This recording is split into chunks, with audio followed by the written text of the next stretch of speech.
What's up, guys? Welcome to Callahan Garage. Today's finally the day. We were actually going to start doing some upgrades to the Purple People Eater instead of just repairs, which I feel like I've been doing this whole time. Yeah, pretty much all repairs. We're going to do pretty much all new shocks and new A-arms in the front. Also going to new coilovers as well. Yeah, the coilovers, not just shocks. We're also in the back going to put a relocation bar in for the shocks, replace those shocks because those are non-existent at this point. They were air shocks and the whole thing's completely gone. The main reason we're trying to get this car to really, drive and handle good, and we're doing a lot of extra work, it's about 2,500 miles for us to do power tour. So we've got to drive from Raleigh to Atlanta just to start. And then power tour, if it goes from Atlanta and ends up in Bristol, Tennessee, once we get to Bristol, I gotta drive it back home. So there'll be a lot of time lapse on this video. I'll probably cut in to kind of show you a couple little things that we noticed as we were doing it. But we'll see what happens. So remember, like and subscribe. Comment down below if you like what we're doing, if you don't like what we're doing, and let's see what happens. So hopefully you watched our short. If you haven't, please do, because the more people view, the more stuff, the more parts we can buy for this car. This is all of these parts have to go in there. Lofty goals as always. I do have a full day off of work, so hopefully we can get it all done, but we'll see what happens. I mean, I'm fast, but we're probably asking a lot. So let's get the tires off, and then we'll come back in here in a few minutes.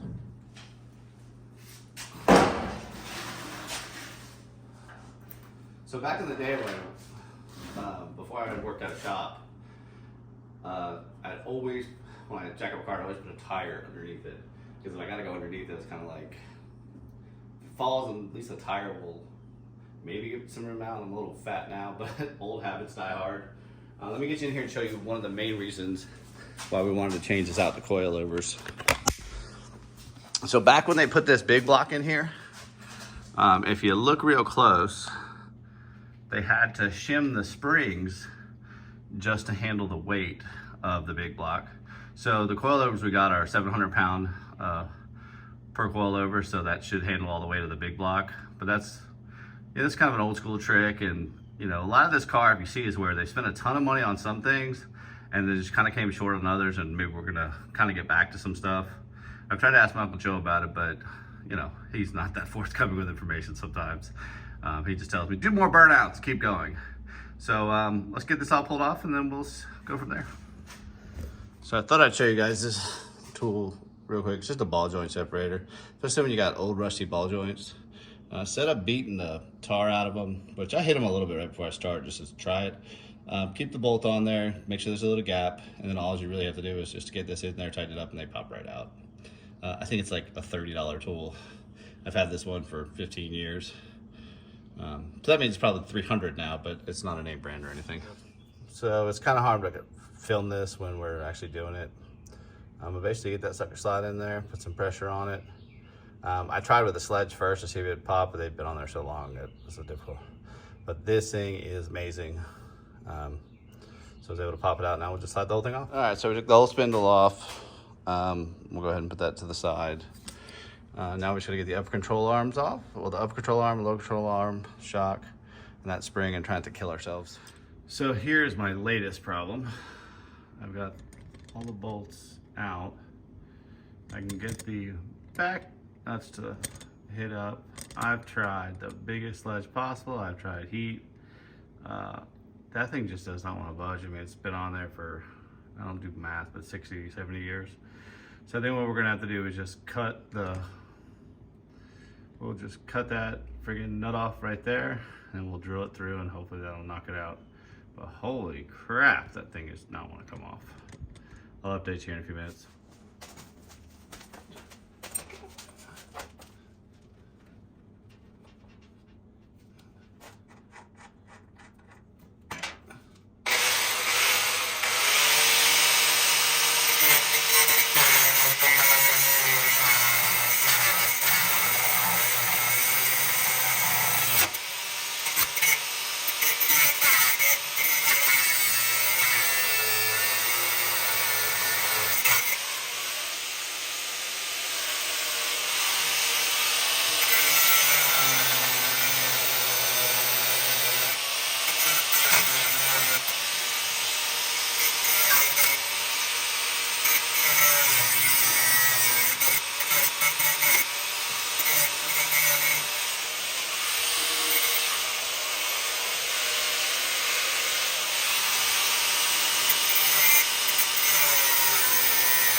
Let's see if that did it.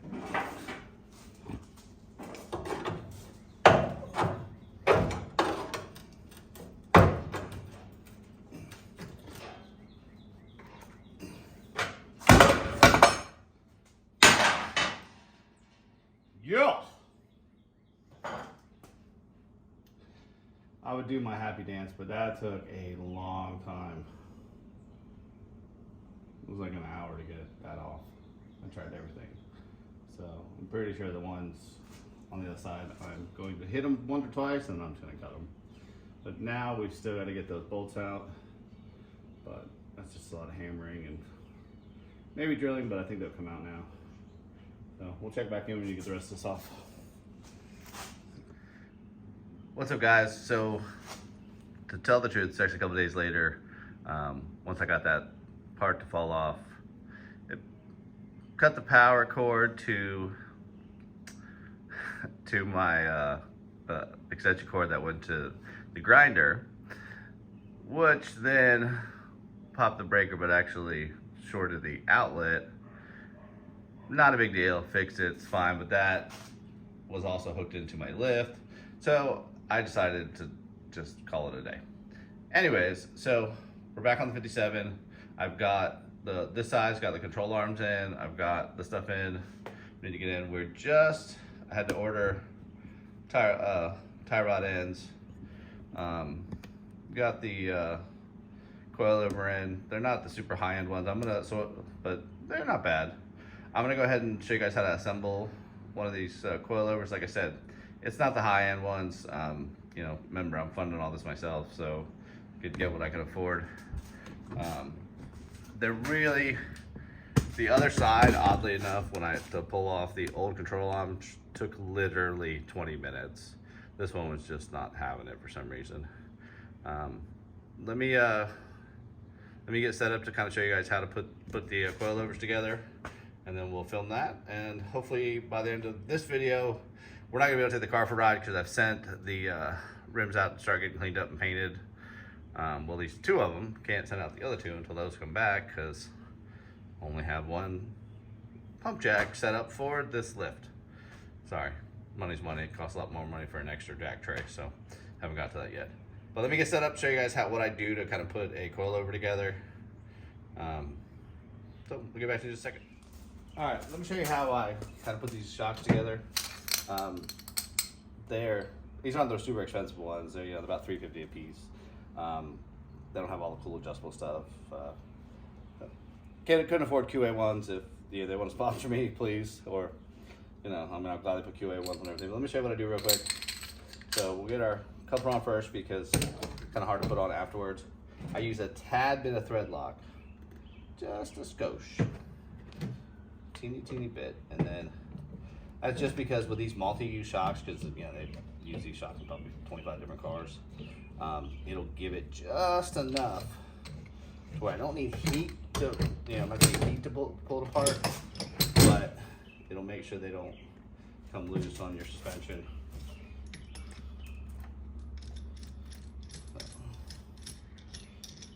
On there. Go ahead and tighten this one down. Into my multi wrench.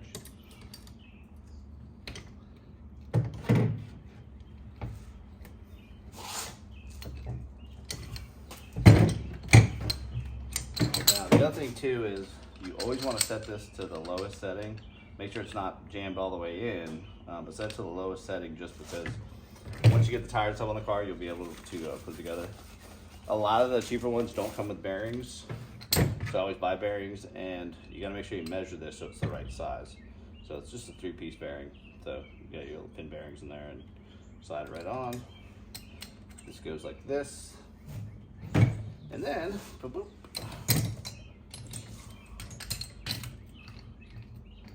That is pretty much how it's set up. All right, so got it in there.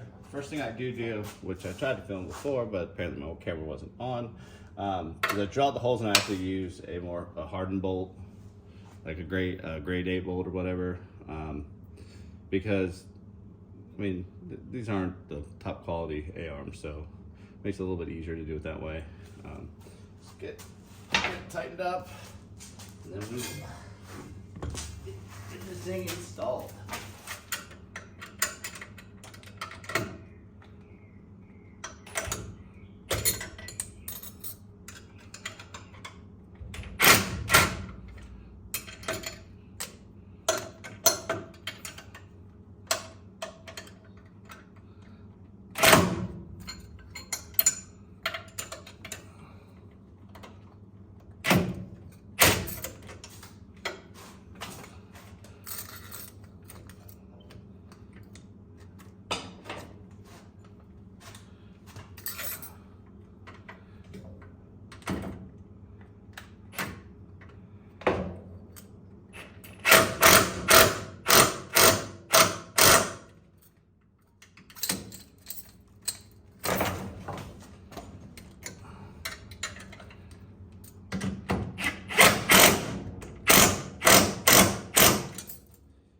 Yep, universal torque wrench.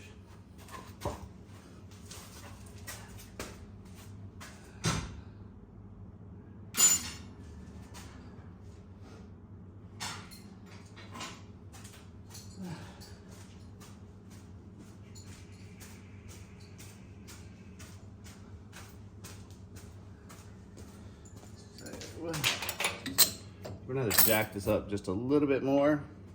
Because what we need to do is that's actually got to clear so we can slide the thing in. So let me jack it up.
Alright, so bearings.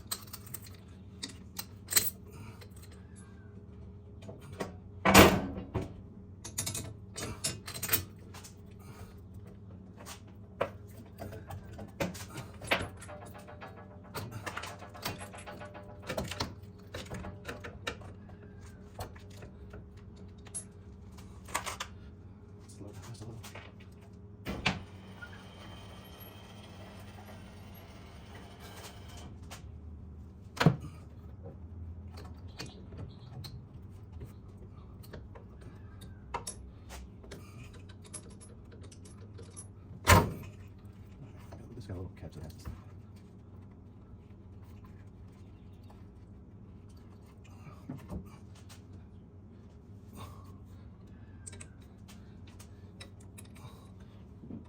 Come on, get it started. There we go, started. So what I've done, and don't do what I do. It's I can use it with a lift, a little sketchy, but that is a 1/4 inch steel square tube. Which in there, use a lift to push down just a little bit. I still have got other jacks and stuff like that on the car, so the car's not gonna go anywhere. But this will basically, because this is a 700-pound spring, so this, because of the, should basically lift it up for us, so we'll be able to put on the other stuff. Let me get the wheel hub all set up, and then I'll get back to you.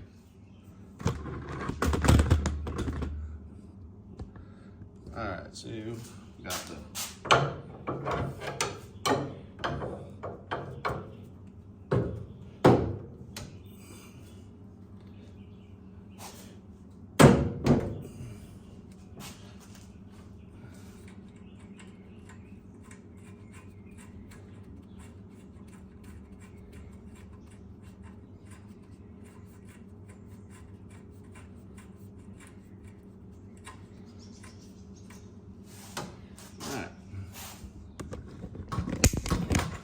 So that's pretty much it.